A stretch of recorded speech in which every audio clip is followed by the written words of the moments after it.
এদিকে ক্যামেরা করা হালকা করে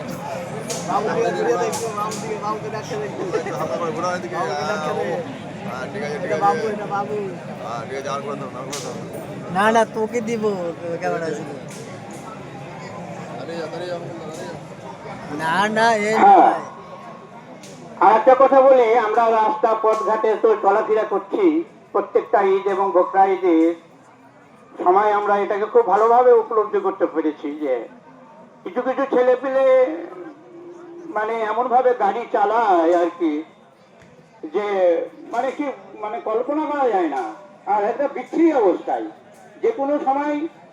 বড় ধরনের অঘটন ঘটতে পারে এবং ঘটছেও। তাই আমি বলছি আর কি যে ঈদের এই 2-1 দিন বা 2-4 দিন এটা হয়তো থাকবে, এই উদ্যোগ এই উদ্দীপনা আমাদের মধ্যে একটু বেশি বেশি করে থাকে।